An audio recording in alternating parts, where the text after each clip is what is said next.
Quick story. A girl and a guy met and fall for each other.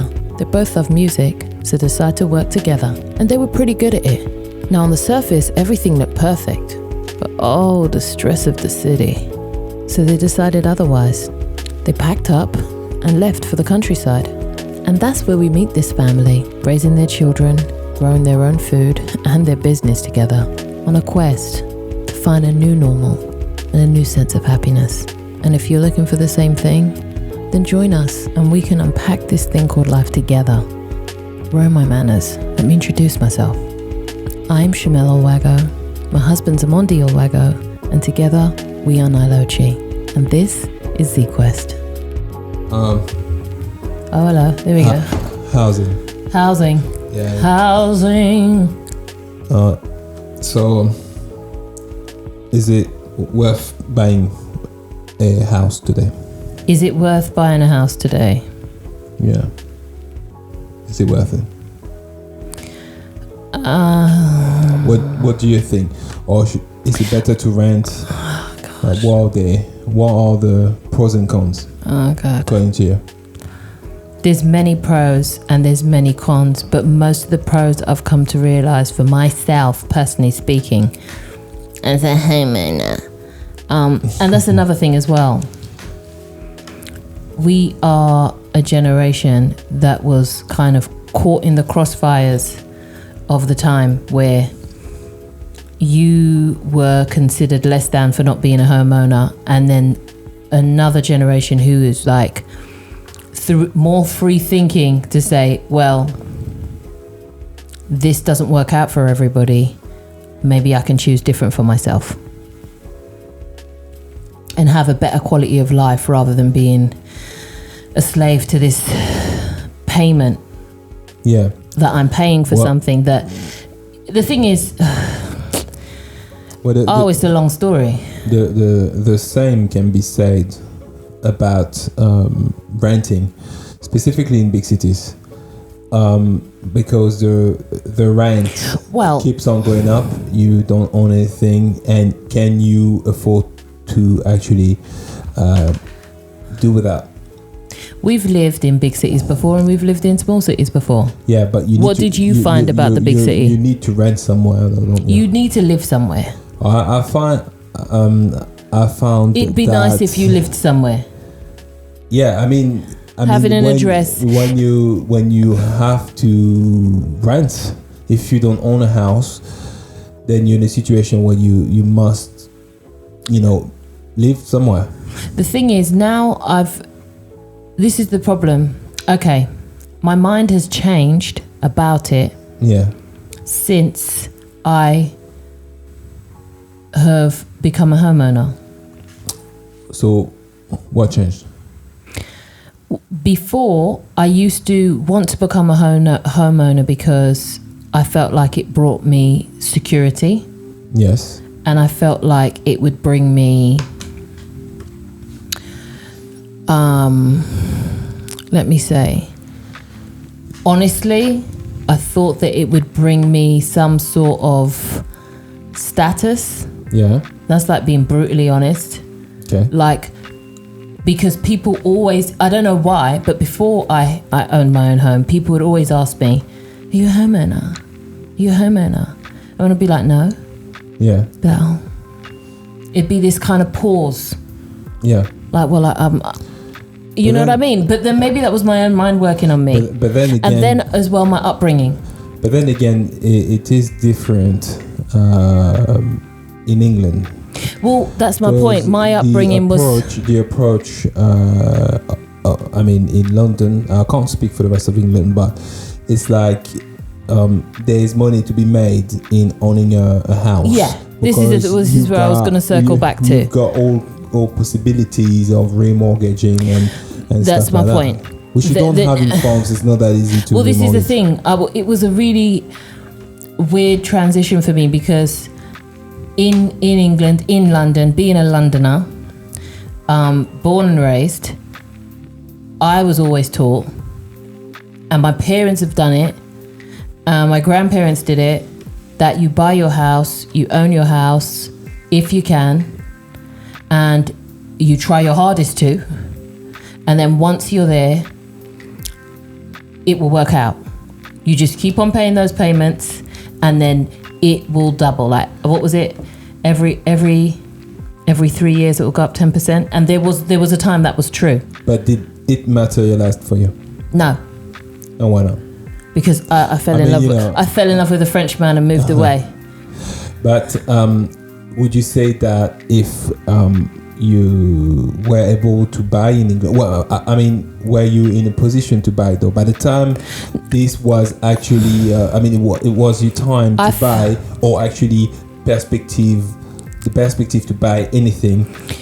There was a time. Position, do you feel you were in a position to benefit from it? This is how I feel. I feel like I was too young to benefit. Yeah. And too old not to know I was missing out on something. I know what you're saying. Yeah. You know, when you're like, because I'm like, hang on, all I need to do is go to an auction, okay, put down a deposit on something. Yeah. And then literally you'd hear stories about people a month later, 6 weeks later, probably put in 10 grand down on it. Yeah. Turn it, just give it a bit of a facelift. Yeah. And then Bob's your uncle, doubled in price. Bob's your uncle made at least 60 grand in profit. I mean, you could. I mean, that was flipping. You were able to make some profit over here. No, that was the business of flipping. I mean, over in France, you could have done that, but it wasn't. It's not the culture. It wasn't drastic. Well, it wasn't like, okay, I get something in auction and I do a little bit of work, and all of a sudden I triple the price or double the price of the property. In it London, wasn't that straightforward. You needed to put way more input than that. In London, in England, there was a time where it was a hot potato. I remember because when I arrived in London, you were dead in it. But you were already too late. Like if I already needed my deposit and everything already aligned by the time I met you. The prices were already too high for someone to begin in that business and hope to make a significant difference within 3 years, because they were saying things like, I mean, you I think it was more about people that already had a house. They were winning to remortgage. They were winning. Maybe buy 2 more houses. But if you were not in that position, because even when I arrived, it was around it was around the time 2005 in those times there. 2000s. I don't think you were personally. It didn't feel like you were in a position to. What do you mean it didn't feel like? I was not in a position. No, but I'm talking about. I was working at WH Smith. People our age at kiosk. the time. People that just started working. Oh no! I don't think. Unless you had a high-paid job. I wasn't. Listen, I think I was on £5 an hour. Well, no, there wasn't. Yeah, exactly. So it wouldn't be. I think I was on £5 an hour back then. But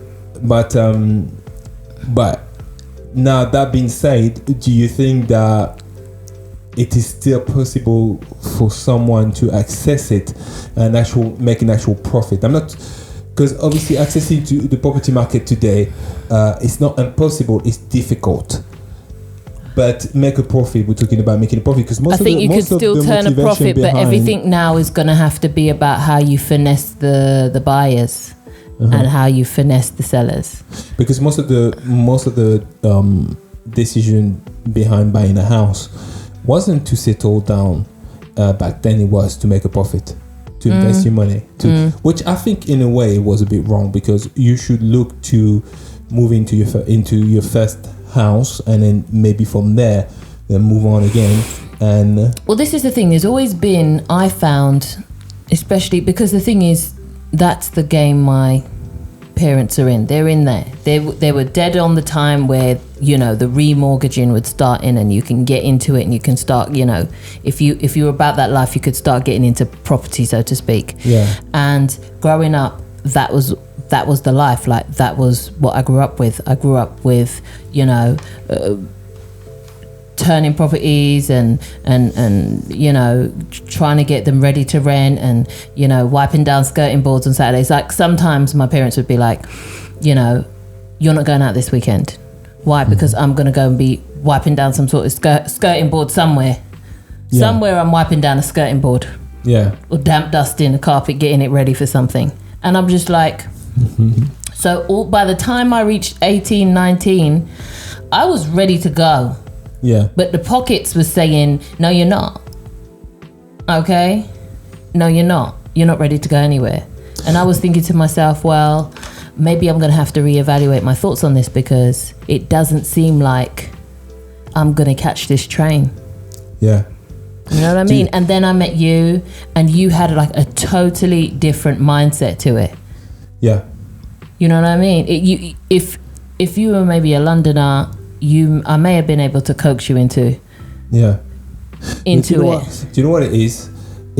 I was aware that the investment in properties, it is potentially good, but I was also aware that having the property constantly rising, and wage still being stagnant, I didn't understand where the profit was really and truly. What was it for us? Like where it would be for us, yeah. Yeah, where it would be for us. Because you're telling me that you guys already have properties. I'm talking about the people who already were in a position to benefit from this whole entire market.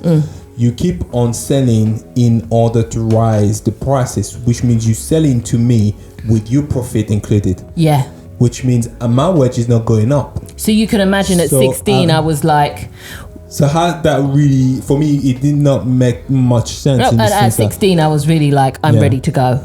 I'm ready to do this. This is the time. Yeah. If I wanted to get in on it, I would have had to get in on it when I was 16. Yeah, probably I understand because the prices wasn't as high as it is today. That would have been my only in. But looking back, I was like... Nah, it wasn't. I think that my parents were focused on their business of it. But I think it made sense for them because it made perfect sense for them. Into it from the very start. But if ever they had a thought of trying to get me into it, that would have been the time. Yeah, to be able to flip and make a profit and stuff like that. But then again, is it worth it today? Because even to buy to let now. We're talking about even for buy to let. Even here, like there's certain places where it's not washing its face. No. So you're not going to turn a profit. This is not that. But what would be your advice for a couple that wants to settle down somewhere, and should they buy a property? Can you really settle down if you rent? Is it really plausible? Okay, let me tell you how I felt about when we rented. Because how many places we rented together? 1, 2, 3. 3 places together we had. Yeah. All right, so every time I rented, I always felt like the place wasn't mine. Because because I've seen the other side. Yeah. You know what I mean? So I already knew going into it that there's certain things you can't do. Yeah. And your girl is handy. Okay. I know my way around a toolbox. So I always wanted to move in and make the place my own, and I felt like I was limited, and only a few people are lucky enough to be able to be renters who can augment the place enough. Because even when you come into it as a renter, you like, okay, I'm going to change this and this, but you're limited. Yeah, of course you are, yeah. And I always knew as well that between energy bills and rent, every year it will rise. Yeah. So every year it will rise. But that being said, you can say the same thing for buying property, because the prices, not today, because obviously things have changed. Yeah. But I'm saying that back in the day, if you were listening, anybody that owned a property, the price were going to rise again and again into the forever ship. I know, infinity. I know. So I'm just saying, at the same time, yes, the rent will rise, but if price is rising, then you are highly likely to pay to have a big mortgage and your payment be quite high, maybe too high, so you can't afford it. Well, we've spoken about this before. Yeah. When I was a teenager, I asked my father, I said to him, look, if a 1-bedroom flat is 125,000 for a 1-bedroom flat. Yeah. Because I'm coming from a time where that used to be the price of a 3-bedroom house. Then all of a sudden, between that time of childhood at the time of being a teenager, that's the price of a 1-bedroom flat. And I'm here picturing myself and a cat in my flat at 18. I'm like, how am I going to afford that? Yeah. You see what I'm saying? So I was like, well, if the prices keep on going up, by the time I'm 25, I don't have $250,000 like that. So how am I going to, with my little pennies and my coins, how am I going to do it? What was his answer? Well, don't worry about that. Why? Well, I guess he thought we'll be able to help you at the time. Okay. But I didn't want, it's not that I didn't want him to help me, I just didn't want to need it. Yeah. I wanted to be in a position where I could do it by myself. It's just, you know what because it is? I'm like, what about everybody else who doesn't have parents I think they didn't realize feel that exactly. way. I don't think they realized at the time that it wasn't about just the children. The world as you know it is only going to be beneficial to you if it's beneficial to others. That's how business goes. And I don't think they foresee at the time. I mean, I guess it was working for them. I gave them the blueprint. I said, come on, carry the one. Yeah, but you were not if property I'm owners. 16, right? Yeah, that's another thing as well. If you're not a property owner, then don't talk about property. You don't know anything about property. Yeah. That was the air. It was like an elitist type of air. Like, what do you know about flipping? You don't even own your property. Yeah. You know, in the property market. But I think that I think back then, because the property business was going so well, and it was the same in France. I mean, especially around big cities like Paris. Yeah. So if you own a property there, you're worth a lot of money. Yeah. You're laughing, I guess. And it was like, well, you know, if my kid need help one day, I'll be able to give them help. But that's providing that the property business doesn't fall on its face, and it keeps on doing well. Yeah. I don't think that people were prepared for that. The drop that we experienced in 2008. So I think that was when the bubble first busted. But then the problem is now is when I look back, we were never going to ever be in a position to own our own property at the rate that property was taking value. No, in the big city. I mean, I can see. If you ask me today, is it worth it buying property right now? I would say in the right context, yes. And what I mean right context, I think look when you talk about the the place you buy in, the location. The location, yeah, good for the word. The location and your income.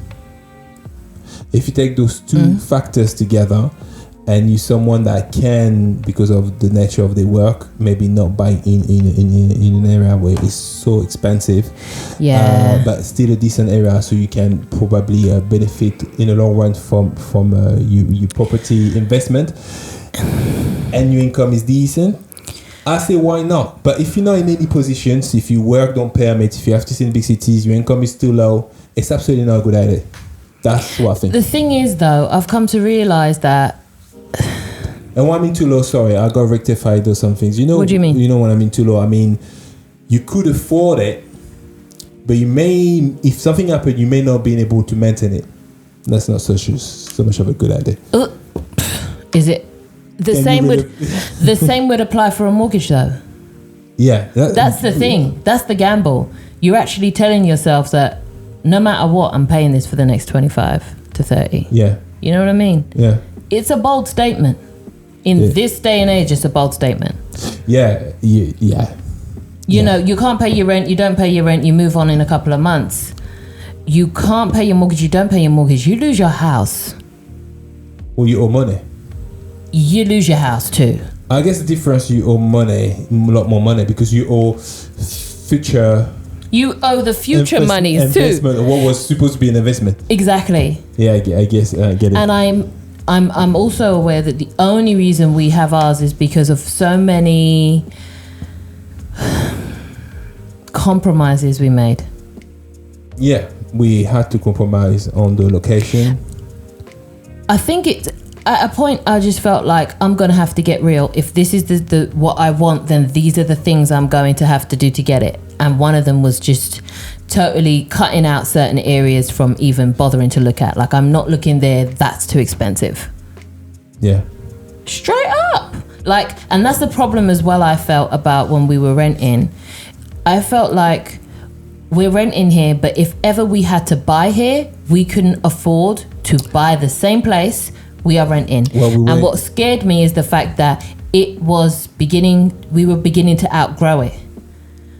So I would just get like anxiety. So if I've outgrown this thing, yeah, that I'm paying for monthly, yeah, but I can't afford to actually buy it.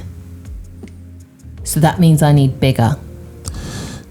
There's no way I'm going to be able to. You see what I'm saying? Live in this area. It was that. It was like, that was it. But is it a sign that maybe you actually living above your mean?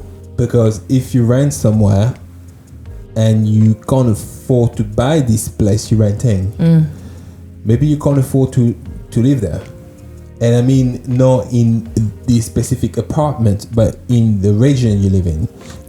Some people are there because of work, and originally we were there because of work. But what I'm saying, think about it. There is something where they say, okay, the great cities are great for work because there's more opportunity. Where there's more opportunities, there's more people. Yeah. Now, more people, more competition. More competition, less opportunity. Less opportunity, exactly. Yeah. But also, check it out. More people, less apartments or place to rent. Yeah. Which means then the price of renting is going to be higher. Mm-hmm. And if the price of renting is higher, then you can bet that the price of affording actual property there is even much more higher than that. True. So in a way, big cities are a place where it's not going to benefit you in the long run, because you could probably find in an average city decent job, probably pay not as much but not far from what you used to, and maybe get a nicer property for less money. And that alone, maybe all of a sudden, you may not be in Paris, but you might be able to actually afford the place you're renting. And to live with that feeling, it makes you feel differently because you know that you're living within your means. I had always a feeling, even when we had money in Paris and everything was really, really nice. I always had that feeling that, do you know what? Like, we don't belong here. It's one of those I had things that feeling where, too. why can't I buy the place that I'm renting now? Like, even on theoretically, you know? Yeah. So that's something wrong Maybe with I'm that. punching above my weight. There's something bizarre. Yeah. And I always felt that way. And I was like, I don't know. Like, it's, you know, even renting there. Because like you said, if we had to buy the flat, we would have been able to do so. And it wasn't that, I mean, it was a nice flat to rent, but it wasn't amazing. Okay. To say you wouldn't want to buy it. You wouldn't, exactly. Yeah. So, but like I said, I think it's still worth it in the right context to buy a property, but certainly not to do business under strict conditions. And that's another thing as well. I had to learn that it wasn't for a business move. The ROI is too small. It does make no sense, but it makes sense if you're going to be putting down roots for your family and you're not planning on really moving, and you're planning on raising your family there, and you're planning on just being able to, you know what I mean? Yeah, which means that if you get as much out of the area as you can, type of thing. Yeah, exactly. But which means also that then, that being said, if you in around a big city and you wouldn't buy the place you're renting right now because you feel that that's not adequate to raise a family and maybe it's more for work, then maybe you have no business to buy there. Well then, but people's situations change. Yeah. You know what I mean? Yeah, that's true. Look, like when we were in Dunkirk, we were not planning on having kids there. No. And then you move. That's what the whole point is. But we wouldn't have bought there. No, we wouldn't have. We wouldn't have. No, that's true. So that's the thing. But then that's because we already knew. And then there's some people who they're renting somewhere, but they don't have any plans to buy there. Yeah. You know what I mean? Which I'm more for that. If you somewhere just for work, it shouldn't be the place you buy. Yeah, if your reason for being there is work. It's just work, yeah. I know, and the thing is, what made me see that is over here, there's like pockets of areas where people have bought because it's close to a factory. Yeah. You see what I'm saying? Yeah. But they've bought there. Yeah, and because definitely. they've worked there already for 10 years. The Runner Factory. Right. When I and then sure Runner Factory. Yeah, and then when they lost yeah. their jobs en masse, it was like, that was it. That was it, yeah. That was it. I remember, like they had no reason to be there anymore. They had an economical plan saying that, oh, okay, well, you don't have to lose your job, but you have to move. I think it was down south or like almost 1,000 kilometers away from their house in order to keep their job. And like people were saying, yeah, but hang on a minute. Yeah, exactly. I have a mortgage here. Exactly. And that's the thing. And what happens to all those people? Yeah. And then were those people going to be better off renting? Yeah, definitely they would have. It's like you don't know what the future holds. No, you don't. And if you're in a situation where you kind of need a go bag, the best place to be is renting. Yeah, because you can just up and go. But I think that if people had a choice, most of the people wouldn't buy in big cities. I don't think they would. No, but then also there's the other phenomenon of tiny house, which I think is brilliant. I think it is as well. It is brilliant. It is super brilliant. Yeah. It's like, great if you're not planning in having children anytime soon. Yes, but also I've seen some that have children in it, and yes, while the children are younger, even one child though, or two little ones. Because if you're not planning on having any children, then that's ideal. That's ideal. That's ideal. Perfect thing to do. Ideal. Actually, it's better to do the best. As soon as I saw it. Yeah, go on. Sorry. As soon as I saw it, I was just like, I understood it immediately. I got it immediately. I was like, oh my God, they found the loophole. Yeah. Especially if you are on a land that you're not having to pay for. Yeah. Well, or the rent isn't too high. It's a mobile home, really. Like you can move with it as well. You can move with it, but then some people's situation is that, say, they've done it at the back of their parents' garden or on a plot of land somewhere that's you know they don't have to be worrying about so much. Yeah, they've just there's you know what I mean. Yeah, I know what you mean. Yeah, they've loopholed the two. Yeah, but I think that if you were to rent instead. I think that would be the best solution. Because it's affordable. Yeah. And even if you take a loan, I don't think it's a mortgage at this point. I would tiny house. Even though mortgage is a loan, I think it's a loan you're taking for this type of project. If we were to go back in time, it'd be tiny house all the way. Yeah. All the way. Yep. All the way. But then again, you can't do it in the city. No, you can't. It has to be out of the city. This is true, but no. Some people do it, and it depends if you can find your little plot of land. Some people are doing it on someone's driveway. Yeah. It's a tiny house. Yeah, I guess, yeah. Yeah, some people are parked up on someone's driveway. Some people are parked up at the back of someone's garden. But most of the people that are doing this, they actually are in a sort of some like suburb countryside-ish type of thing. True. It's but not really like hardcore, you know. Yeah, because everybody in a big city is already pressed for space. Yeah, so that's not really But still, it's like all of this pressure and all of this precariousness of a situation has breeded something so ingenious. Yeah. Honestly. Yeah, that's true. It really has. I think that. No, it might not be for everybody, but it's definitely a solution. It is. It is definitely an affordable solution. It is really, yeah. You know what I mean? Clever. And just for the financial freedom of it all. Yeah. Ugh. You know what I mean? Yeah, because it's very affordable, and it's not just buying the property that is the problem. It's actually the energy bills are actually absolutely atrocious. So you're definitely in a favorable position with absolutely. That. Yeah. And I'm thinking to myself, and I know people are like, oh yeah, but you can't have kids with it. And I'm like, just do an extension. Well, it might be a good retirement home. A perfect retirement home.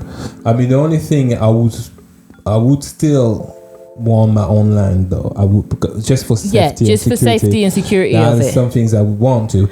But then you would have saved the money over the years and able to be able to afford that. I'm saying that if you decide to maybe quit that big house thing, downsize, and you're like, you know what, we're getting old now. Okay, let me just go for that. Yeah. It's a good idea. Yeah.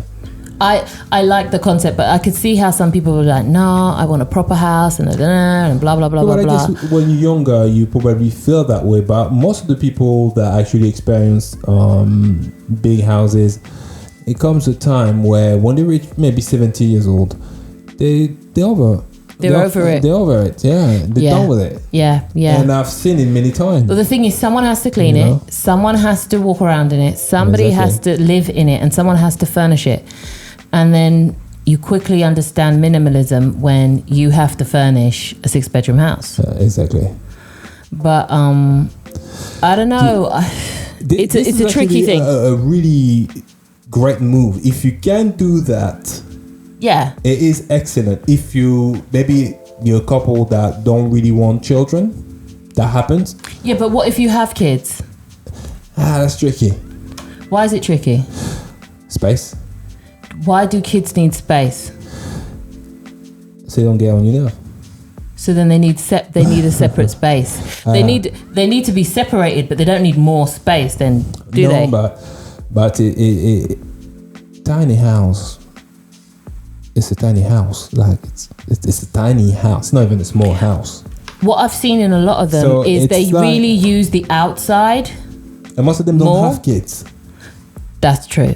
That's a fact. Yeah, but they use the outside as well. So like a sort of porch. And there's always the outside is always that extra space. And it's brilliant. It's really good, and they can extend it as well. Like an extension thing. I watch that all the time just to be able to refresh my mind about how I should feel about my own house. I'm like, if this is how much they're doing on a tiny house, I have no need to complain. Yeah, we'll put the link below. There's lots of YouTube channels that are like based around that. That's amazing. Great channels. It's really interesting. They're interesting, really. Yeah. All over the world, people are doing it now. But the thing is, would you say it's worth it though? It's like if you're a couple or a single person that's a decent job, you're earning money, but you don't necessarily want to blast all the money onto a rent or a high mortgage.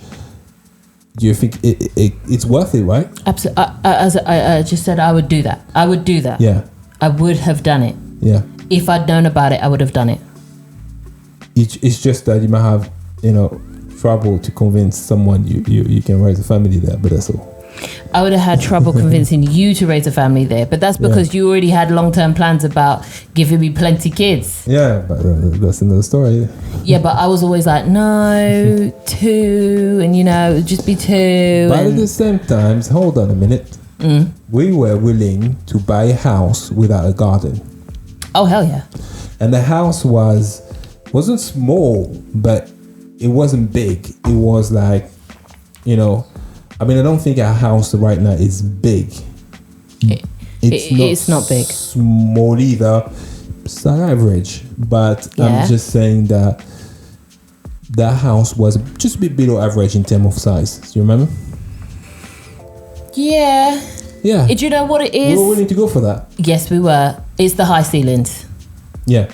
It's the high ceilings. We quickly realised that we're going to need a small metre squared. Yeah. But we reckoned, small metre squared, how are you going to get around it to make yourself feel like you're not claustrophobic? More metre cubed, right? Yeah. So it was still kind of small house, that house. Yeah. The only thing I found was those stairs were dangerous, yo. Yeah. It was and the thing is, steep stairs. It's nothing to do with the kids. I know myself. I grew up with the stairs that I will fall down the stairs. I've done it before, plenty times. So you're used to it then? Yeah, but you never quite get used to a tumble. You never get used to a tumble. You always end up at the bottom just shocked, okay? So next day you realize you hurt yourself. Oh, all up and down, up and down, up and down. No. So I was like, yeah. But now and again I drive past that house and I'm just like, what we could have been. Right. It would have been barbecues on lock, but we would have been out at the park once a week. Yeah, of course, because no garden. Because no garden. But then I've come to realize kids don't care about your small ass garden anyway. No, they don't. I want to ride a bike. Do it in the garden. No, it's too small. Or it's too bumpy. It's too bumpy. It's too bumpy. Can we go outside? It's like outside. I love the place we bought. I mean, it's excellent. It's great. Yeah, it's great for us. The surrounding is excellent. Yeah. But it's true that having a bigger house and a garden, there is more expense, more things to deal with. Look after. And that's things that people don't tell you. They only talk about the good sides. And what wouldn't you? I mean, you bought it after all. But at the same time, if you're going to advise someone, you do have to talk about the downsides. All right, let's talk about the downside then. What's the downside? Expense. Mainly expense. It's like one of those things where you realize it's the first time. Is it expense or is it constant expense? Constant expense. There we go. But it's per square meter. It's like people think, no, you know what, you get a house, a 4-bedroom house, 3-bedroom house, whatever. You get a garden. Yeah, I get this house garden. It's great. Wait, 1 acre. Oh, brilliant garden. And they say, no, you do that over time. And you realize it doesn't matter how long you take. It's going to cost you per square meter. It's going to be a set price. And this price, depending on the years, will be inflation. And that is going to cost you more as a result. And that is the actual thing that people don't want to talk about. They like to talk about the buying price of a house. Yeah. But not the actual doing up of the house and how long and what are the possibilities. True. And can you go back to your bank and ask for more money? Will you be in that position? Most of the time, no, you won't be in that position for the next 5 years. You just had a mortgage. The bank usually says, no, that's too much debt. I mean, over here in France, it's pretty much like this. I mean, I'm thinking in this is the difference as well. I was trying to get my parents to understand the difference between how the property market operates here and how the property market operates in England. You can go and get your house remortgaged like no problem. Yeah. No problem in England. Just go and get it reevaluated, remortgaged, no problem. As long as you got the credentials, you're good. Over here, they're not quick to do that at all. No, and I think there's a confusion to the point where it's like they wait until you're old to do that. I think they only offer you that like over 50. It's something they'll offer you the over 50s. The true meaning of remortgage when I'm thinking in England, what you say when you remortgage, you take a lump sum out of the property, then you use it for investment, do up your property or whatever else. This is not the same in France. In France, it's only what you can do. It's retake a loan. Retake a loan or extend the length of your mortgage in order to lower payments if you need to, or to pay faster, then you shorten the length of the mortgage, and that is it. You can't take a lump sum out just under the pretext that the property's prices has gone up. No. Which in England you can, which then all of a sudden you take the surplus of money and then reinvest it. Yeah. But over here, you can't do that. So all of a sudden you're stuck. If you better love wherever you buy, you better love it. If you don't plan to buy with a loan for the work on the place, then you can find yourself absolutely stuck. You just gonna find yourself tous ensemble down here. Tous Ensemble is a show, isn't it? Tous Ensemble is a show over here about people who've gone and bought a house and have not been able to afford to do it up. And the thing is, what that show actually shows you is that there's an enormous amount of people in the generation above yours, who were already getting squeezed out of this, property market, who thought, I'm not earning a lot, how can I just get on the ladder? And they just bought like little barns or places that were like 20 grand, 30 grand, 40 grand, something in their price range at the time, and thought, well, once I buy it, I'll pay off for it relatively quicker, and then hopefully after that I'll gain more money and then I can do it up in a couple of years. But the conditions that these people are living in the meantime, sometimes no running water, sometimes no electricity, sometimes all of them in a room that's full of or the roof rot, the roof falling down, parts of it falling down, or basically on the outside.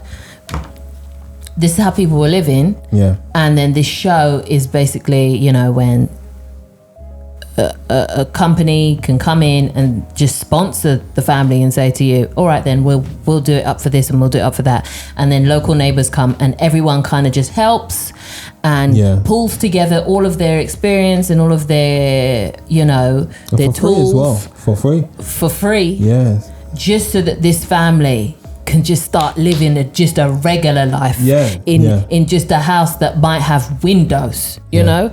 And I thought to myself, I remember watching it before we even bought anywhere and thinking, as long as we don't tous ensemble.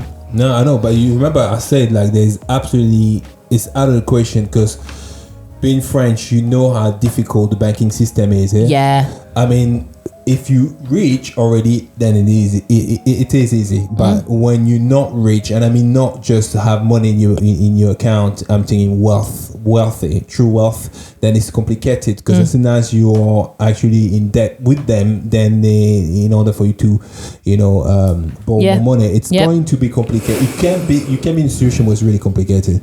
And you know what? The thing is, that show really also what was showing what decision people made, because a lot of people were, I think the average property when we bought our one was something like 250,000, around 200,000, the average property. Yeah. And a lot of people bought the property for that price, thinking that, well, by the time I do it up, it's going to worth maybe 350,000, 400,000 maybe, and realized by the time they bought the property that the price in doing this property probably is going to be 200,000 you're going to need. So then you is exceeding the expectation, and a lot of the time when you go to a bank and you're not only being refused now money period and any sort of loan because you already have a mortgage, right, and you realize that it's going to cost you even more than what you thought it would. Yeah, that's a problem. But then you know what? Thankfully, the one thing that I was able to use to my advantage was my prior knowledge about the property industry. Yeah. What house would be a good house? What buy would be a good buy? What would be the point in buying something that's done up versus something that isn't done up? How to look for one. Yeah. Do you want to share the number of houses that we looked at before we... I think it was 56 houses. 52. 52, yeah. We're not that bad. Yeah, but it was in a long period of time. I think we took 2 years to do that. 52 houses. Because we took our time. We said, you know what, let's go and see. Take our time. And because we did it in the idea of doing it, but not necessarily in the idea of taking action as soon as we find some things, which has changed because it wasn't. Well, remember, let's see what there remember is how there. It is over here. You need to be able to give the bank 2 years of your finance, and that's everything. That's like even your current account, so they know what your spending habits are before they even turn around and consider giving you a mortgage. So already, if you are looking to buy a house with somebody, you would have to pre-plan that and say to yourself, well, let's buy a house in 2 years, because it's going to take us 2 years just to get our papers together to give to the bank to show them X, Y, and Z. So in those 2 years, we just started looking around. But you know what was really funny? It's being in the music industry and earning royalties was actually a blessing and a curse at the same time. The blessing was let's start about the curse. The curse was that it's not. We finish on the blessing. It's not a trusted job. No. So people don't trust it. They don't trust the longevity, how sustainable your job is, and at the same time, it's just music industry has a bad reputation. More so than that, it's more. It has a bad reputation. Okay?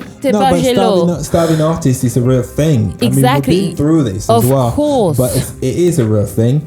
And everyone knows that. Even people not in that industry knows that. It's the saying that people say. Yeah, but people take the industry here, people take music industry like it's a hobby that you're blowing out of proportion. Yeah. You've taken it too far. Yeah, but then, the same thing with sports and a lot of other things, isn't Not with sports. People, there's a whole big group if you don't play football.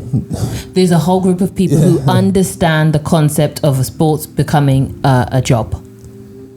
Yeah. Because you get to nationally watch it on television, you get to nationally partake in the competition of it. Yeah. What are you nationally partaking in when it comes to music? Not a damn thing. Well, if you're behind the scene and you're a songwriter or producer behind the scene, yes, of course. No, but like the national public, they don't have to nationally adhere to anything. They're like, what do you do anyway? Yeah, The Voice. Yeah, exactly. Exactly that. You know what I mean? If you ain't on America's Got Talent, England's Got Talent, France's Got Talent, or what's the other one? Star Academy or whatever. Whatever, or X Factor or like, whatever. Yeah. What do you do? What the hell of, yeah. What do you do though? But to come back to what we're talking about. And you know how French people are as well. Yeah, of course. They'll make it their business to tell you they don't know you. Yeah. Never heard of you. Yeah, that's true. It's a pride. Yeah, it is. It's a pride. You earning money? Good for you. Never heard of you. It's a tough crowd. It's a tough crowd. But I guess we'll talk in another episode about that. Yeah. But you know what? So yeah, the cons and the pros. It's when you earn royalties, you're in a favorable position. Specifically, if you earn a decent amount because you get lump sum. Yeah. So So when the bank sees the lump sums, they're like, oh, okay. What was that for the year? Oh no, it was for 3 months. Okay, all right. Yeah. Oh well, in that case, and then there's this bit of this attitude that people have at the bank, and that is helpful in a way because they will grant you a mortgage without the conditions they subject of a people 9 to 5ers specifically. True. But at the same time, because it's a long period of time, you have to justify. Like 2 years can be, a lot of things can happen in 2 years. So it is difficult to know when the right time is the right time. And I think that's why we took so long, because we were like, what, maybe we need to wait a little bit. Maybe this year is more favorable than that year. And I think you get into that thing, and maybe they're going to refuse us because maybe it's not long enough, and you get through these motions. But that's the nature of our work. But at the same time, is the reason why we took our time. And I think it was very beneficial for us because we were going to buy in a place that I think we would have regretted it back then. Where? What one are you talking about? On the outskirts of Paris. Oh yeah. Do you remember? And I think we would have regretted that one. I remember going there and thinking to myself, it wasn't bad, but I think we it's not bad, but I'm not supposed to be here. Yeah, felt that way. I was like, I'm not supposed to be here. Yeah. No. So I think, that, Yeah. And I was like, you know what? It's either you're all the way in or you all the way out. And this midway thing feels like prime, I think it's when you hang on to something. Yeah. You don't need to hang on to it. It's prime wishful thinking. Yeah. That's how I felt about it for myself. But because of our business as well, I think we felt at the time a bit insecure by thinking that if we move away from Paris, our contacts are in Paris, maybe we'll be missing out. Fair missing out. Yeah, FOMO's a real thing. Yeah, that's another episode that I love to talk about that because it's real. It is real. And we thought we would be missing out. Yeah. And I think that's why we took that long. True. In the first place. But no, we took the 2 years. Yeah. We took the 2 years and we used the 2 years to search. And then after the 2 years, we found. Yeah, that's true. So it was kind of like a blessing that we had to wait the 2 years because it gave us enough time to see 52 houses. Right? But you know what? I remember that area we went at. It was north of France. I think it's called Perron. Perron. Yeah, Perron. Oh yeah. And that house was beautiful. Oh my God. However, the area wasn't. Oh, don't talk to me about that house, babe. And sometimes I sit and think about those houses. But you know what? I saw a documentary after that couple. I think you saw it with me when a girl got murdered down there. Oh my God. You know what? I was like, oh wow, good we didn't move there. But the thing is, these are the things you don't think about. Like, maybe that would never have happened if you'd lived there, and maybe it would have been whatever. But the thing is, I've realised that you can't fall in love with the house. You've got to fall in love with the area. Yeah, that too. As well. Yeah, absolutely. Because that house was just sometimes I sit and think about that garden. Yeah. Sometimes. Yeah. I mean, I remember the attic of the house. Do you remember the courtyard? Beautiful. Yeah, I remember the courtyard. Do you remember the garage area? Yeah. And the barbecue. And the garden in the back. And then the secret garden. Yeah, oh my Lord. And then the orchard. I remember the attic. The attic of the house was everything. Yeah, it was really I good. literally saw my unborn children playing in that attic. Yeah. That's how that house had me dreaming. Did we have Grace already? Yeah. We had Grace already. Yeah, we had Grace. Yeah. Look, went there, Gabby went there. Yeah. But you know what I mean? But you know what?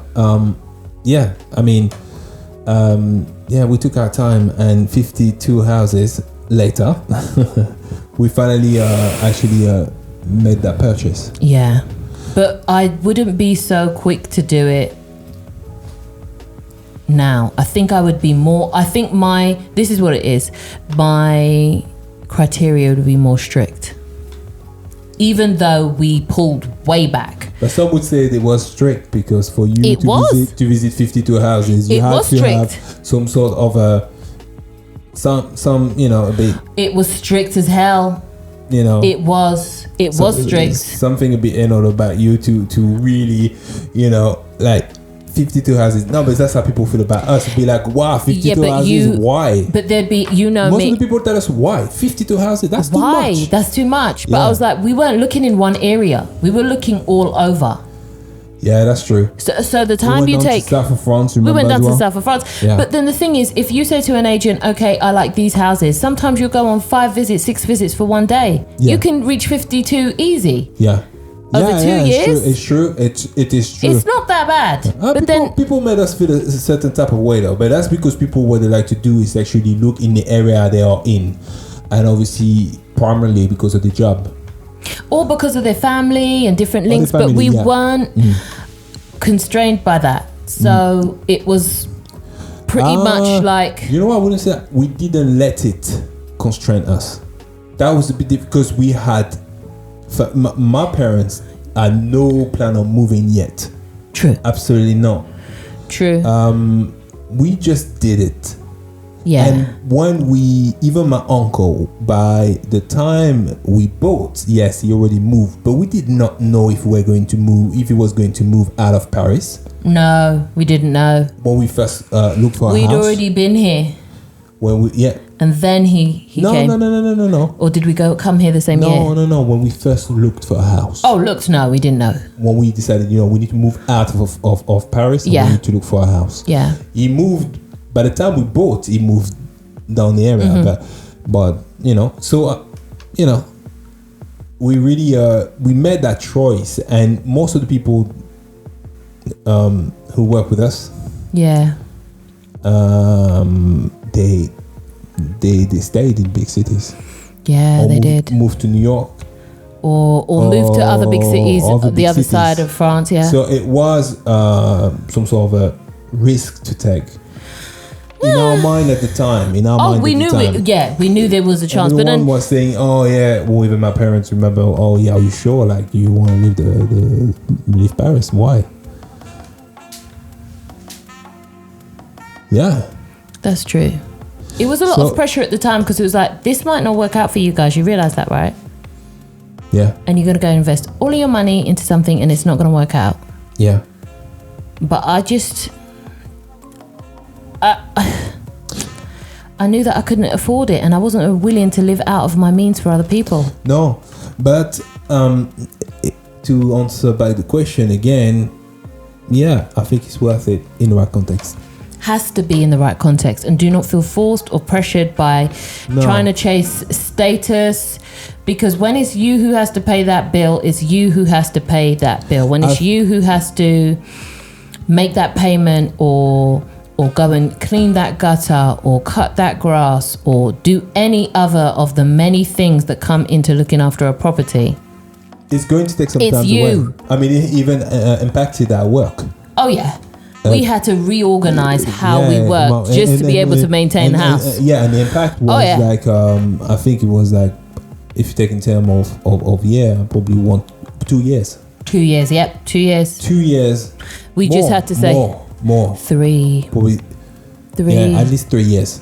Because we had to say to ourselves, okay, this is not working. Should we just stop, go on a hiatus, and then get this done? And then come back, because on and off isn't working. Yeah. And money, you run out of money. So there's other things that you have to find a way to get back to work. And plus, you know what, it was a time where I remember the industry, I mean, 2008 was already bad. And then, you know, people, you know, were saying that, it got better. I think it was around 2010. It didn't. It wasn't better. It sunk quick. So we were on a sinking ship right there. Yeah, and I think it never got better. I think we learned how to deal with it. Yeah. So I think also all of these made it very difficult for us at the time. Yeah. And a lot of pressure. That's the thing as well. But I don't think when we first look, we did actually. That was the best time. Personally, I felt for me that was a time. I loved looking. When we first looked 2 years prior, the time we bought. Yeah. It was on our. We felt we were more in control of what we want to do. We were taking our time, but by the time we buy, it felt a bit rushed in the sense that there was an urgency. But you are the type of person who takes your time to do anything. Yeah. So 2 years to you does feel like a rush. No, it's not that. It became. I don't mean it in terms of time. It became by the time we started looking. Yeah. By the time we bought, we saw even the decline in property. In the terms that people were still hanging on to prices. The prices were still high enough, but then there was a lot of properties that were not looked after, and it felt like if we don't buy now. One, there was a pressure like if you don't buy now, you're not gonna get into the property business. The music industry is you're not gonna get on the property ladder. Not doing that well as a whole. So you know that may have been your best year for the next 3. So you know you're on an industry that's shaky. People aren't paying royalties like that. Some people decided to just file for bankruptcy. They did not pay royalties at all, even up to today. And you were like, oh wow, that could be a great idea or really bad idea, but whatever idea we have, if we want to make the move, we have to make it. We have to shoot now. So I don't regret the move at all. I'm just saying at the time I remember the pressure due to the context. True. And I believe that you have to foresee, even in a difficult context, what your context there would be in comparison to the context you're into. What would the precarious situation look like? Yeah. I think if you buy property, that's what you got to do. Project yourself into the and say if push came to shove, what am I willing to do? To sort this out. Yeah, exactly. Because even though we took you remember we took money from the bank for the work on the property. Yeah. Not for all the work, but some money. Yeah. And but then you realize that it's so expensive, and like I said, people don't pay you everything. And I remember realized that shit. I was like, I remember really sometimes expensive, and we had to do things ourselves. I remember waking up and asking you sometimes, how much does the roof cost? Yeah. How much does the roof cost? And you'd be like, and I'd be like 12, and you'd be like, no, 16. I'd be like, okay, at 12. You'd be like 16. Yeah. And I'd be like, but why though? And then you'd have to list to me what was what, and I was like, how? 18 at some point. Oh. We had to. Okay, we need to receive a few things there. Oh. Because it's not possible. This is madness. It's absolute madness. But then you've got to be prepared to do things yourself. And we're handy. Yeah. So we came into this knowing that there was going to be a whole list of things we were going to do by ourselves. That's where the context matter. Yeah. Because you're part of the context as well. So, are you handy? Are you not handy? Are you willing to get your hands dirty? Are you willing to learn? You know, some people aren't willing to learn. Some people don't want to get their hands dirty. Then I guess you're going to have to make your decision based on that. Exactly. But listen. But you know what? Maybe it's out the Wild West out there. But let's talk about decorating. That's while we're at it. All right, go on. Can you truly afford to decorate? To pay for someone to decorate your house today? Say you've got your house already. Mm-hmm. Do you think it's affordable today? Do you think it's expensive? What's your opinion on that? It's pricey. All right. It's pricey. So you're joining me on that, right? Yeah, it's like... Okay. You are officially joined. I remember the quote for painting this house. And I'm not talking the outside, I'm talking the inside. Just running 2 coats of paint on every wall and a base coat. Just no skirting board, no coving, just paint. Just paint. Yeah. Mm. And I remember thinking, I think I'm being robbed.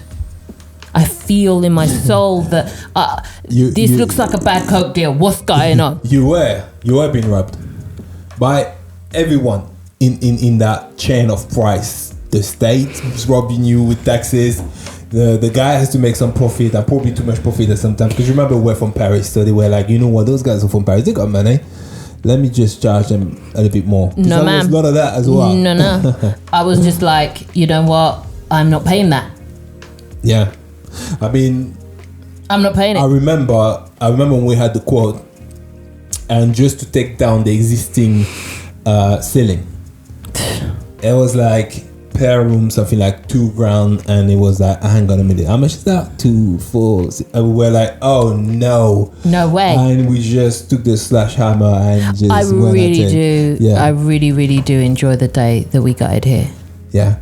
It was maybe we should post some pictures about one day we will post some pictures one day about that, because honestly it was a good day. It was a good. How long did it take us? About 2 weeks to gut the place. It took us 2 weeks to gut the place, something like that. Yeah, but the creepy crawlies here was ridiculous. That's the only thing that held me back. Yeah. Once you got to the because it's an old school. That's what we ended up getting. See, that's another thing. Are you going to build? Are you going to get a new build ready-made?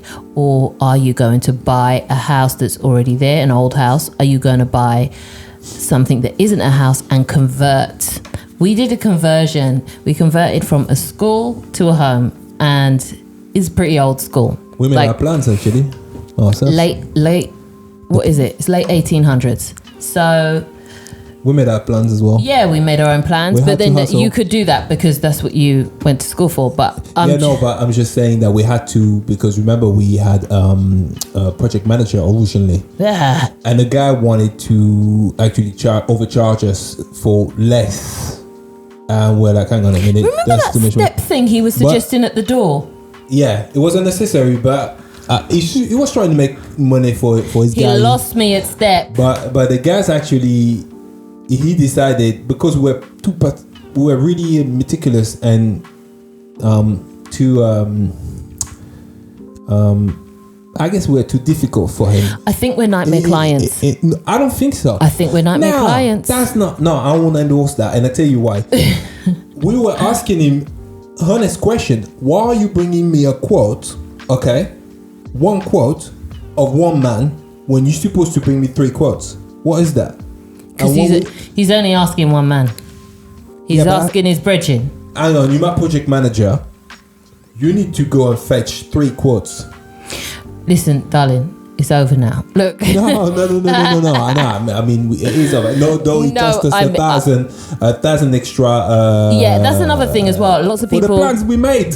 I know. Lots of people. €1,000 pounds for the plans we made. The thing is, lots of people believe that they can't project manage themselves, and finally you find out how resourceful you are. And I believe that what this property boom and bust is made out of us, the good thing is our generation's resourceful as hell.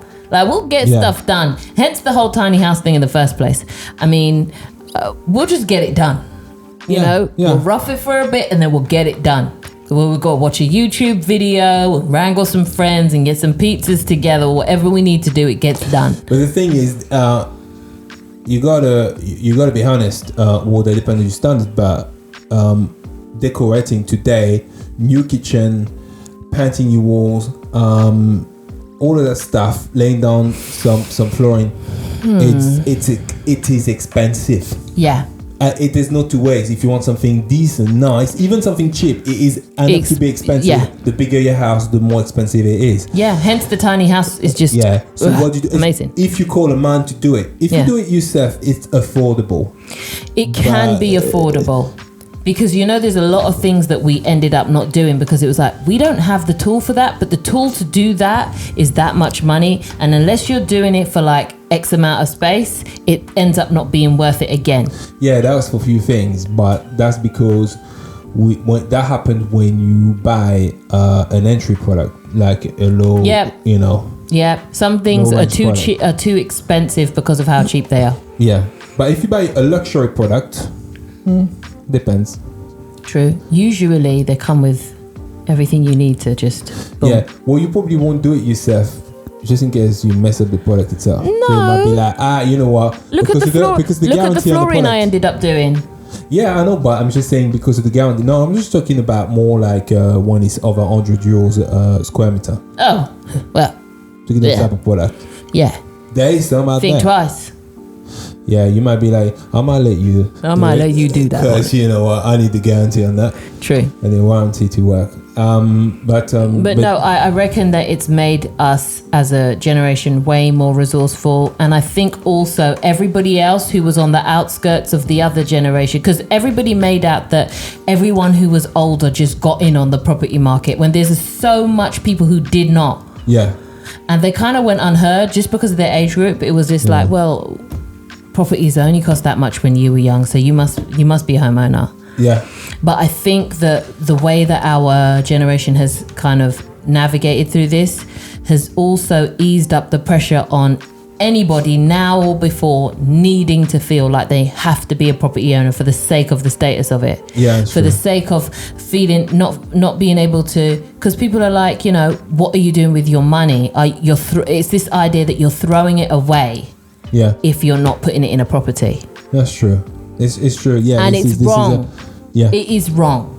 It is wrong. But because it doesn't always ring true. The reason why I brought up decorating as well is because it's one of those things that it is a source of stress when you buy a property.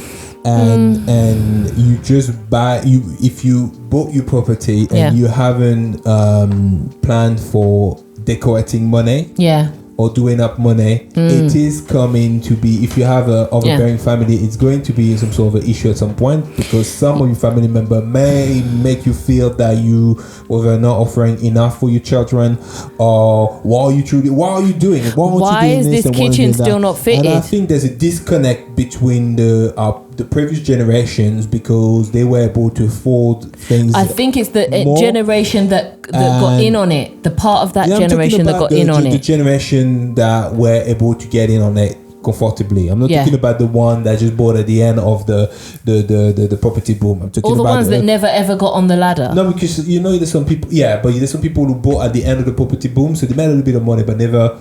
Some things that is like worth talking about. You made 20,000, so what? You can't buy back now anything anyway.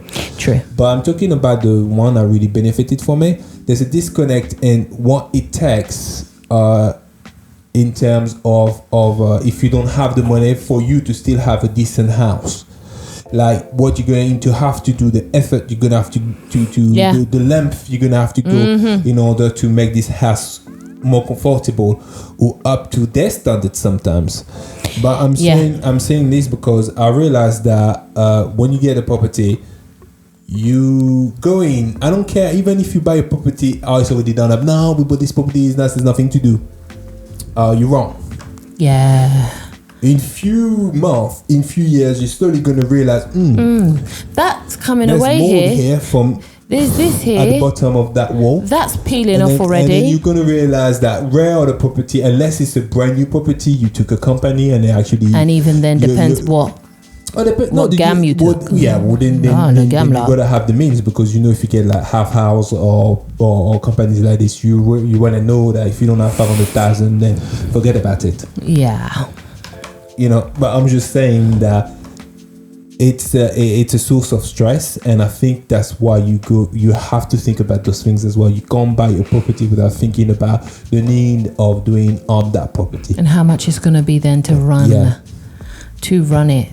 The electricity bills, the gas bills, the water bills, the taxes.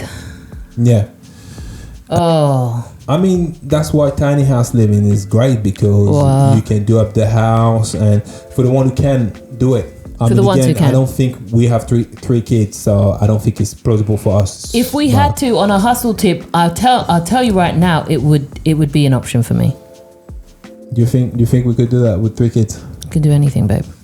It's more about, all right, you taking down. Did I say it was going to be easy? No. Not once. You didn't, but it's you kids already used to Listen, that much space. I get it. And then all of a sudden, I get it. But we all have to make adjustments in life, and maybe that will teach them.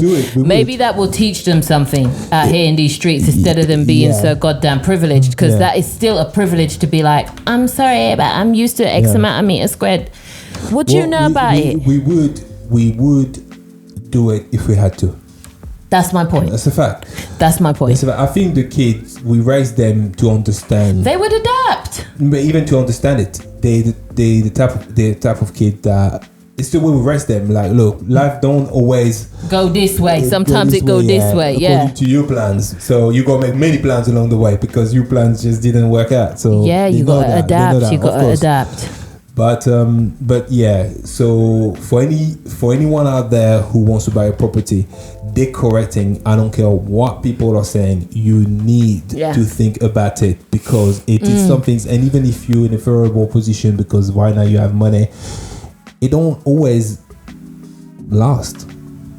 It doesn't always stay. Sometimes it changes. And money comes and goes as well. So listen, you don't know, and sometimes you got surprised, especially if you get old houses, because we're in the business of old houses. So that's the thing. We like old houses. We love old houses, but do old houses love us? Yeah, they do. I think. All right. Well, look, guys, share with us in the comment section, what have you been through? What are your experiences? Do you think that it's the pinnacle of, importance to own your own property, or do you just think that it's an archaic view and it's an archaic ideal that just might not fit today's society or life today? And maybe it's just overrated, right? And what do you think about tiny house living as well? Do you think it's ingenious, or do you think like it's wishful thinking? What do you think? All the links will be in the description box below, and we'll catch you another time. So take care of your minds, your bodies, and your spirits. And until next time. Ciao. Ciao.